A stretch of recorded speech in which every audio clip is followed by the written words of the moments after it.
કેમ છો વિદ્યાર્થી મિત્રો? મજામાં છો ને? તમે મજામાં હોય, હું પણ મજામાં જ છું. વિદ્યાર્થી મિત્રો, લાસ્ટ બે વિડિયોથી આપણે વાર્ષિક હિસાબો શરૂઆત કર્યા હતા.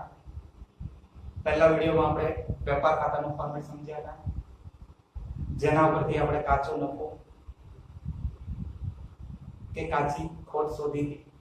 એ આપણે નફા નુકસાન ખાતામાં લાવ્યા હતા. લાસ્ટ વિડિયોમાં નફા નુકસાન ખાતા પરથી આપણે ચોખ્ખો નફો કે ચોખ્ખી ખોટ શોધી. એ આજના લેક્ચરમાં બોલે તો નફા નુકસાન ફાળવણી ખાતામાં લાવવાની. તો આજે આપણે બે ખાતા, બેની સાથે એક ત્રીજું, ત્રણ ખાતા જોવાના. એમાં પહેલા બે ખાતા લઈએ આપણે, ફાળવણી ખાતું અને મૂડી ખાતું. વિદ્યાર્થી મિત્રો, યાદ કરો નફા નુકસાન ખાતું. એમાં ઉધાર બાજુ હવે જોવાના નથી, વાંધો નહીં, શોર્ટમાં સમજાવું છું. ઉધાર બાજુ આપણે ખર્ચા અને નુકસાન નાખ્યું. ઉધાર બાજુ તફાવત આવ્યો હતો, એને આપણે ચોખ્ખો નફો કીધું હતું. જે આપણે ક્યાં લઈ જવાનું કીધું હતું? નફા નુકસાન ફાળવણી ખાતું. ઉધાર બાજુ જે તફાવત આવ્યો હતો એ ચોખ્ખો નફો આપણે આજે અહીંયા આગળ લાવીએ છીએ જમા બાજુ. ઓકે, ઉધાર બાજુનો તફાવત ક્યાં આવે? જમા બાજુ. તો આ ચોખ્ખો નફો ક્યાંથી લાવ્યા? તો નફા નુકસાન ખાતેથી લાવ્યા. ઓકે, એ જ રીતે યાદ કરો જમા બાજુ. આવક લાભ આપણે બધું નફા નુકસાન ખાતામાં જમા બાજુ લખી. જે તફાવત આવ્યો એને આપણે ચોખ્ખી ખોટ કીધું. નફા નુકસાન ખાતાની જમા બાજુનો તફાવત એ ચોખ્ખી ખોટ, જેને આપણે અહીંયા આગળ ઉધાર બાજુ લાવીશું. તો અહીંયા આગળ લખીશું સૌથી પહેલા જ કે આ ચોખ્ખી ખોટ ક્યાંથી લાવ્યા? નનું ખાતેથી, નફા નુકસાન ખાતેથી લાવ્યા. ઓકે, તો શરૂઆત થઈ ગઈ નફા નુકસાન ફાળવણી. અને જ્યારે તમારે પહેલા ફાળવણી ખાતું જોઈ, પછી મૂડી અને ચાલુ ખાતા. નિયમ પ્રમાણે એ જ ખર્ચ નુકસાન ઉધાર કરવાનું. ફાળવણી ખાતું છે, ઉધાર બાજુ અને જમા બાજુ બે બાજુ હોય જ ખાતાની કોઈ પણ ખાતામાં. તો ઉધાર બાજુ બધા ખર્ચાઓ જ આવશે, પણ નફા નુકસાન ફાળવણી ખાતું, નફો અને નુકસાનની ફાળવણી કરવાની છે. કોની વચ્ચે? ભાગીદારો છે. એટલે કે ફાળવણી ખાતાની અંદર ફક્ત ખર્ચાઓ તો આવશે જ, પણ કયા ખર્ચાઓ આવશે? કોના ખર્ચાઓ આવશે? ભાગીદારોના. બીજા કોઈ જ ખર્ચાઓ ફાળવણી ખાતામાં આવે નહીં. બધા જ ખર્ચા વેપાર અને નફા નુકસાન ખાતામાં. પણ ભાગીદારને લગતા તમામે તમામ ખર્ચા નફા નુકસાન ફાળવણી ખાતાની બાજુ તો ઉધાર જ, ખર્ચ તો ઉધાર જ કરીએ, એટલે કે ઉધાર બાજુ જ આ. શરૂઆત કરીએ, ખર્ચામાં બહુ આવતા નથી અહીંયા આગળ. તો એક તો પહેલું જ આવશે ભાગીદારની મૂડી પર વ્યાજ. ભાગીદારના મૂડી પરનું વ્યાજ. તમને બે ભાગીદારો આપેલા હોય A અને B, તો એ બંનેની મૂડી પરનું વ્યાજ અહીંયા લખવાનું અને સરવાળો કરી જે તફાવત આવે, જે સરવાળો આવે એ બાદ મૂડી પરનું વ્યાજ ઉધાર.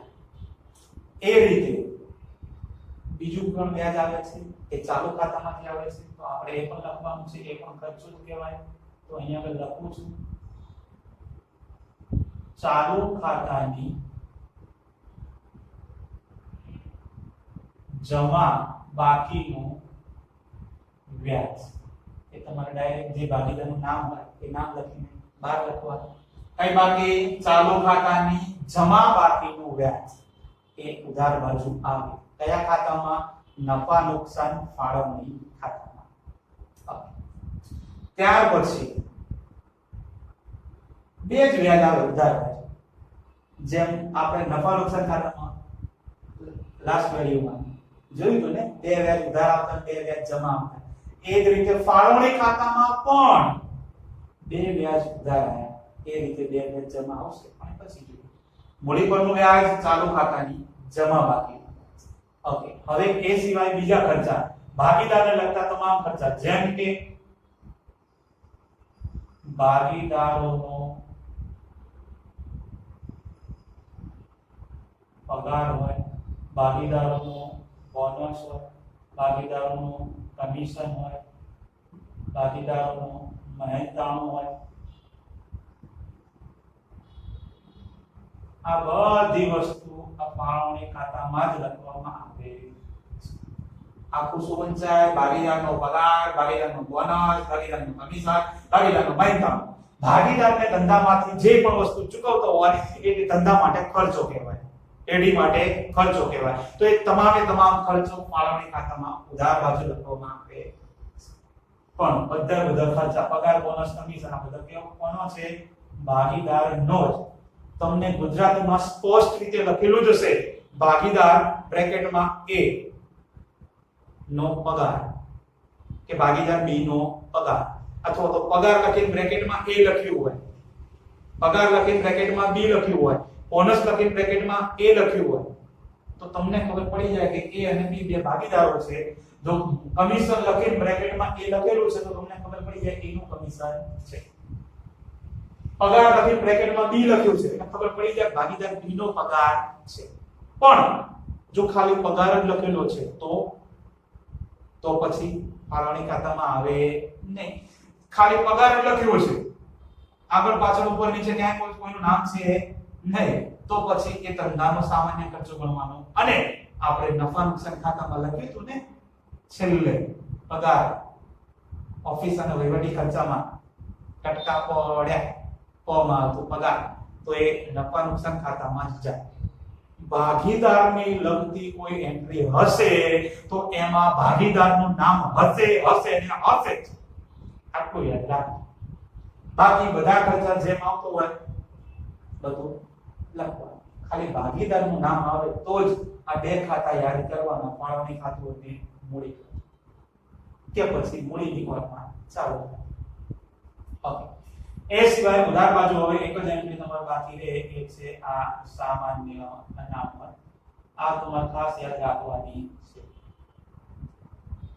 અહીંયા ખાસ યાદ રાખવાની છે, ખાસ. પછી ઉધાર બાજુ તફાવત લાવીએ તો તફાવત જે આવે ને આને એ વહેંચણી પાત્ર નફો કહેવાય, જેને તમારે મૂડી કે ચાલુ ખાતે લઈ જવાનો. અને આ વહેંચણી પાત્ર નફો નામ છે વહેંચણી પાત્ર, ખાતાનું નામ છે નફા નુકસાન ફાળવણી. એ શું કરવાની છે? નફા અને નુકસાનની ફાળવણી, વહેંચણી કરવાની છે. કોની વચ્ચે? ભાગીદારો વચ્ચે. તો અહીંયા આગળ જે પણ તમારા ભાગીદારો છે ને A અને B, તો એ આ A અને B વચ્ચે પગાર વહેંચવાનો. પછી જે આવે એ અહીંયા આગળ બહાર આવે. એટલે કે અહીંયા આગળ જે પગાર આવ્યો હોય તમારો વહેંચણી પાત્ર નફો, એને નફા નુકસાનના પ્રમાણમાં બે ભાગીદારો વચ્ચે વહેંચવાનો. ત્રણ ભાગીદારો હોય તો ત્રણ વચ્ચે વહેંચવાનું. અને નફા નુકસાનનું પ્રમાણ ન આપેલું હોય તો ખબર જ છે ને, સરખાઈ છે, રીત આવડે છે. તો આ વહેંચણી પાત્ર. આ તમારી ફાળવણી ખાતાની ઉધાર બાજુ. હવે જોઈએ જમા બાજુ. તો જમા બાજુ પણ આપણે જેમ કીધું એમ, જેમ ઉધાર બાજુ બે વ્યાજ આવે છે એ રીતે જમા બાજુ પણ બે વ્યાજ આવે. ઉધાર બાજુ આવ્યું મૂડી પરનું વ્યાજ, તો આ બાજુ તમને ઓટોમેટિક ખબર પડે કે આવે ઉપાડ પર વ્યાજ. સેમ ટુ સેમ ભાગીદારો જે આપેલા હોય A અને B, એ બંનેનો ઉપાડ પરનું વ્યાજ શોધી સરવાળો કરી અહીંયા આગળ બહાર લખવાનું. પછી બીજું વ્યાજ, ચાલુ ખાતાની જમા બાકીનું વ્યાજ આવ્યું, તો આ બાજુ આવે ચાલુ ખાતાની, બોલો, ઓકે, ઉધાર બાજુનું વ્યાજ. ચાલુ ખાતાની જમા બાકીનું વ્યાજ છે, ચાલુ ખાતાની ઉધાર બાકીનું વ્યાજ કહું છું, બરોબર, ધ્યાન રાખજો. હા, એટલે કે બે વ્યાજ આવી ગયા, બે વ્યાજ ઉધાર, બે વ્યાજ. બસ, તો હવે અહીંયા બીજું કશું આવતું છે ખાલી તફાવત આવે. તફાવત શું આવે? જેમ અહીંયા આગળ વહેંચણી પાત્ર નફો આવે તો અહીંયા આગળ વહેંચણી પાત્ર ખોટ આવે. સેમ ટુ સેમ આને પણ મૂડી અથવા તો ચાલુ ખાતે લઈ જવાની ઓકે, વહેંચણી પત્ર કોડ ભાગીદારો વચ્ચે વેચવાની A અને B. અહીંયા આગળ જે તફાવત આવ્યો હોય ભાગીદારો વચ્ચે નફા નુકસાનના પ્રમાણમાં વેચી દેવા.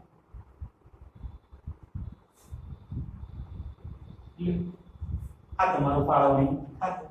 કશું અઘરું છે નહીં, એકદમ સહેલું અને સિમ્પલ. બધી જ એન્ટ્રી ભાગીદારોની જ આવે, ભાગીદારો સિવાય ખાલી એક યાદ રાખવાની સામાન્ય નામ. તો ફોર્મેટ જોઈ લો ત્યારે. પછી આગળ આપણે મૂડી ખાતું જોઈએ, કારણ કે મૂડી ખાતાનું ફોર્મેટ એક અગત્યનું ફોર્મેટ છે. ઓકે, તો હવે જોઈએ મૂડી ખાતાનું ફોર્મેટ. જ્યારે પણ તમને અસ્થિર મૂડી ખાતાની પદ્ધતિએ મૂડી ખાતું તૈયાર કરવાનું હોય તો મૂડી ખાતું એક જ તૈયાર કરવામાં આવે. સ્થિર મૂડી ખાતું હોય તો પછી બે ખાતા આવે, ભાગીદારનું મૂડી ખાતું અને ભાગીદારનું ચાલુ. પણ એ સ્થિરને આપણે બાજુમાં રાખીએ. વાર્ષિક હિસાબોમાં તો તમને ડાયરેક્ટ બાકીના આધારે તમારે ખાતા પસંદ કરવાના છે કે કયું ખાતું દોરવું, મૂડી કે ચાલુ.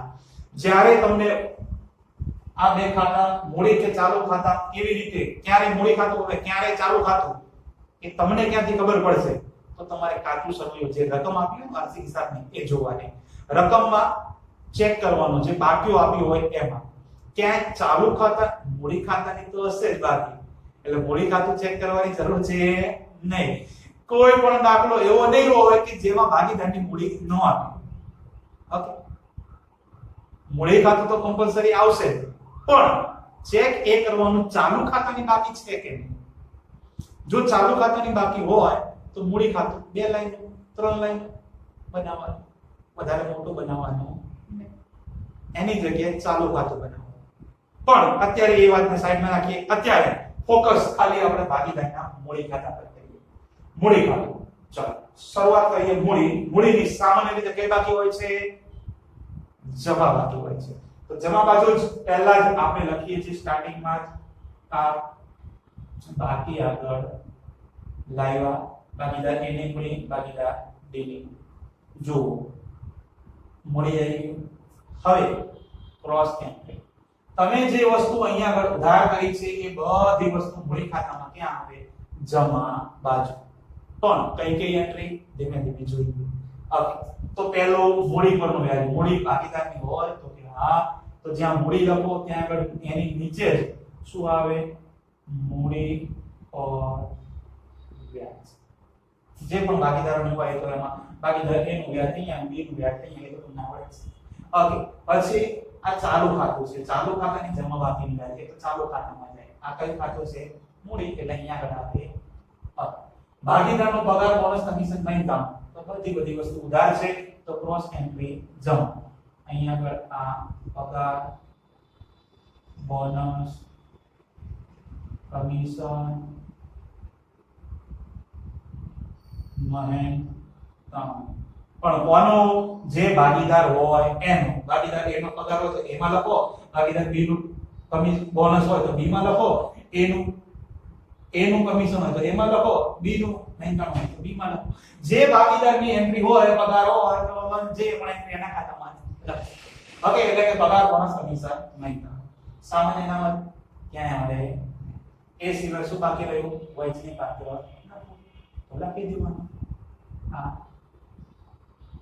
વહેંચણી પાત્ર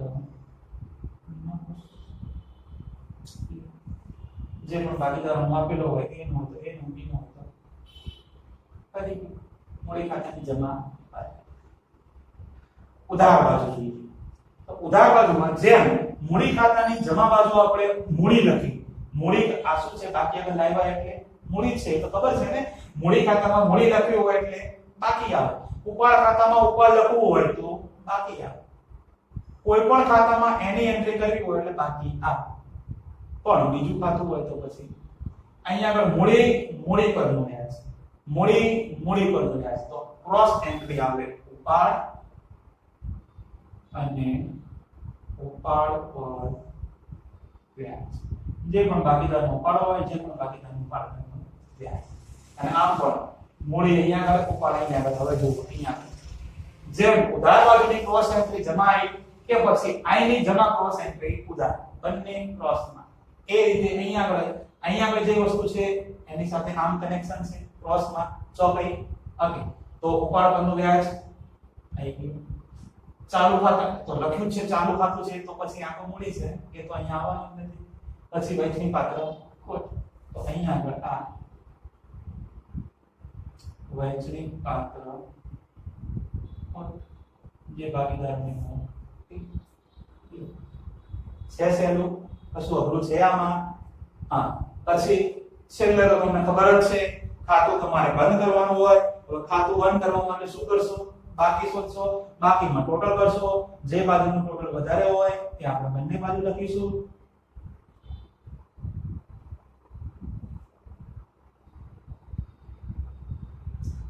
જનરલી મૂડી ખાતાની અંદર તમે બાકી આગળ લાવ્યા લખ્યું છે તો આ બાજુ તમારી આવશે બાકી આગળ લઈ ગયા. જે પણ ભાગીદારોની હોય અહીંયા આગળ તમને મળી જશે. આ ફોર્મેટ તમારું ભાગીદારના મૂડી અથવા તો અસ્થિર મૂડી ખાતાની પદ્ધતિ હોય ત્યારે આ ફાળવણી ખાતું અને મૂડી ખાતું તૈયાર કરવામાં આવે. કશું અઘરું છે? ભાગીદારોના મૂડી ક્રોસ કનેક્શન યાદ રાખવાનું છે. અહીંયા ઉધાર લખો એ બધી વસ્તુ જમા લખો એ વસ્તુ ઉધાર. અહીંયા આગળ ઉધાર લખો એ અહીંયા જમા લખો એ ઉધાર. પણ જે બાકીઓ હોય એ ક્રોસ એન્ટ્રી આવે નહીં. જેમ કે મૂડી અને ઉપાડ. તો જો મૂડી અને ઉપાડની ક્યાં એન્ટ્રી છે? હા, મૂડીનું વ્યાજ, ઉપાડનું વ્યાજ, ઉપાડનું વ્યાજ. વ્યાજ એ સિવાય બધી એન્ટ્રી આવે. જે બે બાકીઓ છે, મૂડીની બાકી કહેવાય, ઉપાડની બાકી કહેવાય, તો એની ક્રોસ એન્ટ્રી આવે. ખબર છે? બાકી તમે જોઈ શકો છો. જો ફાળવણી ખાતું, મૂડી ખાતું. હવે આ મૂડી ખાતું આવડે તો એના ઉપરથી હવે આપણે ચાલુ ખાતું બનાવીએ છીએ. ઓકે, જો તમને સ્થિર મૂડી ખાતાની પદ્ધતિ એ વાર્ષિક હિસાબો તૈયાર કરો એવું કીધું હોય તો મૂડી અને ચાલુ બે ખાતા બનાવવા પડે. પહેલા ચેપ્ટરમાં આવી ગયું ને, કન્સેપ્ટ તમને ખબર જ છે, ફોર્મેટ એનો ખબર જ છે, પણ છતાં અહીંયા રિપીટેશન છે. અથવા તો સ્થિર મૂડી ખાતાની પદ્ધતિ કશું ન કીધું હોય તો પછી તમારે બાકી ચેક કરવાની. હવે મેં પહેલા જ વાત કરી, બાકીમાં જોવાનું કાચા સરગાની જે રકમ આપી છે એમાં જો તમને ચાલુ ખાતું ભાગીદાર A ભાગીદાર B એની બાકી આપેલી હોય તો પછી કમ્પલસરી ચાલુ ખાતું તૈયાર કરવું પડે. અને એવા સંજોગોની અંદર મૂડી ખાતું 2 થી 3 લાઈન બનાવો અને કદાચ તમે ન બનાવો તો પણ ચાલે. પણ હું તમને સમજાવી દઉં ને બનાવો તો કેવી રીતે બનાવવી.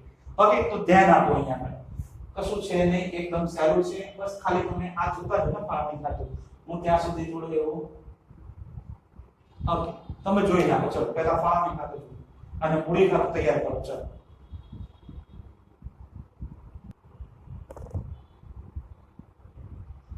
હા, તો વિદ્યાર્થી મિત્રો મેં અહીંયા આગળ તમે જોઈ શકો છો ભાગીદારોના મૂડી ખાતા અને ચાલુ ખાતા બંને બનાવ્યા છે. જ્યારે સ્થિર મૂડી ખાતાની પદ્ધતિ કીધું હોય અથવા તો ચાલુ ખાતાની બાકી આપી હોય તો મૂડી ખાતા અને ચાલુ ખાતા આવી રીતે બે ભાગ પાડવા. ફાળવણી તો આવવાનું છે જેમ હતું એમ. પણ જનરલી તમે મૂડી ખાતું ન બનાવો તો પણ ચાલે અને બનાવો તો સૌથી સારું છે. તો મૂડી અને ચાલુ. તો સૌથી પહેલા મૂડી ખાતું બનાવીએ. મૂડી ખાતું અને ચાલુ ખાતું જ્યારે બે બનાવવાના હોય તો એવા સંજોગોમાં મૂડી ખાતું 3 થી 4 લાઈનમાં જ બનાવવાનું. કારણ કે એની અંદર બાકી જવાની છે. મૂડી ખાતાની સામાન્ય રીતે જમા બાકી હોય છે તો આ જમા બાજુ બાકી આગળ લાઈન A અને B. એ સિવાય ક્યારે વધારાના જ્યારે રૂપિયા લાવતા હોય, વધારાની મૂડી લાવતા હોય તો જ એવા સંજોગોની અંદર અહીંયા આગળ રોકડ ખાતે લખવામાં આવે છે આ વધારાની મૂડી. બાકી ક્યારે બીજું કશું લખવામાં આવતું નથી. આ તો વધારાની મૂડી તો ક્યારેય કોક સંજોગોમાં આવે. ઓકે, એટલે બાકી આગળ લાવ્યા ખાસ. પછી ખાતું બંધ થાય અને ખાતું બંધ થઈ જાય, બીજી કોઈ જ એન્ટ્રી આમાં આવે નહીં અને બાકી શોધવામાં આવે તો બાકી આગળ લઈ ગયા. અને અહીંયા આગળ તમને બાકી મળી ગયું. મૂડી ખાતામાં આટલું જ લખાય જ્યારે મૂડી અને ચાલુ બે બનાવવાના હોય.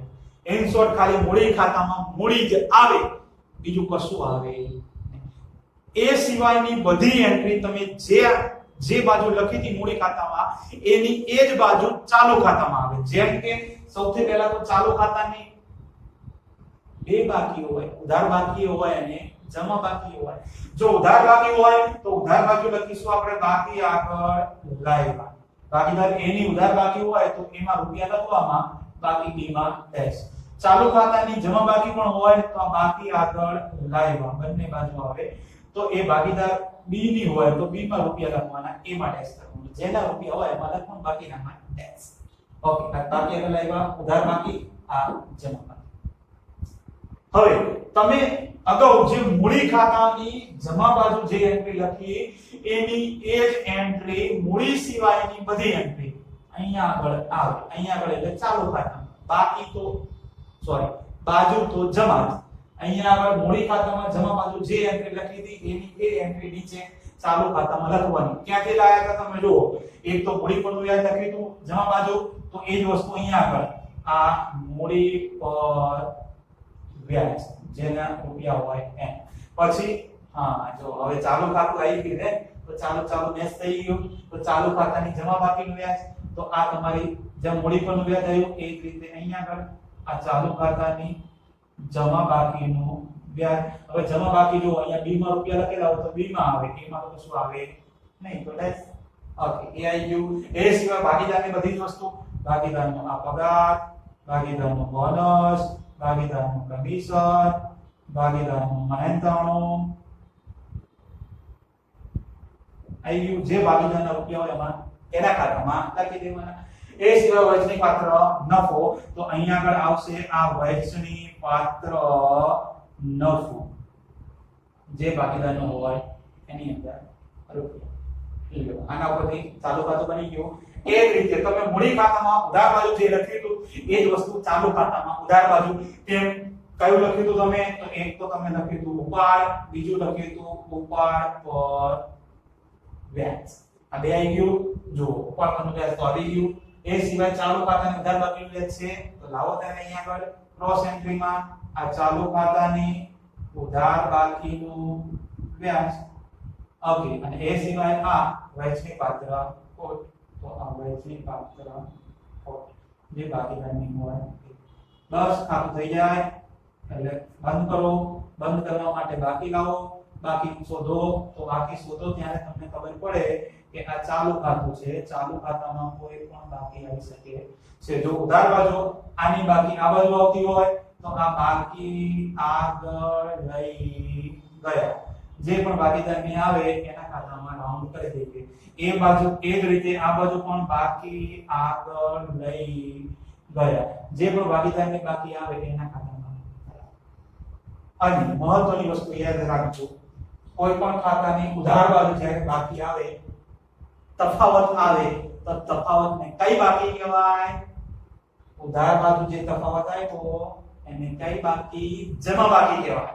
તો ચાલુ ખાતાની જમા બાકી કહેવાય. જમા બાકી પાકા શરતમાં ક્યાં આવશે? મૂડી દેવા બાજુ. આ ચાલુ ખાતાની જમા બાજુ, ચાલુ ખાતું નહીં, કોઈ પણ ખાતાની જમા બાજુ જ્યારે તફાવત આવ્યો એ તફાવતને શું કહેવાય? ઉધાર બાકી. અને એ ઉધાર બાકી પાકા શરતમાં ક્યાં આવે? મિલકત લેણા બાજુ. આ તમારું ચાલુ ખાતું છે. એકદમ સહેલું, કશું અઘરું છે.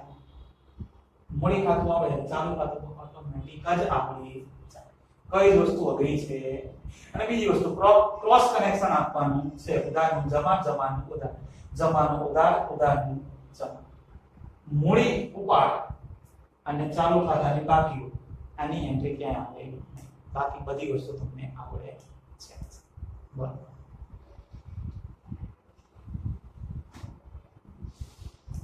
કેટલી વખત લખવાનું બધી વસ્તુને ખબર જ છે, પણ ધ્યાન આપવું પડશે વિદ્યાર્થી. મૂડી એટલે ચાલુ ખાતું. જનરલી મૂડી ખાતું, ચાલુ ખાતું બે બાકી હોય તો ચાલુ ખાતું જ બનાવીએ છીએ, મૂડી ખાતું બનાવતા. તો પછી ફટાફટ તૈયાર કરી નાખો ને. કેટલી વખત લખવાનું બધી વસ્તુ તમને ખબર જ છે ને, મારા તરફ તો કહેવાનું ના આવે. ફોર્મેટ છે. ફોર્મેટ કેટલી વખત લખાય તો આવડે? પાંચ વખત લખવું પડે તો આવડે, ન કે આવડે. ઓકે, તો મળીએ નવા લેક્ચર ની અંદર છેલ્લા ખાતા સાથે. સોરી, ખાતું નહીં, પત્રક સર્વૈયો જેને કહીએ. ઓકે, ત્યાં સુધી Tata, bye bye, C you, અને પ્લીઝ ટેક કેર.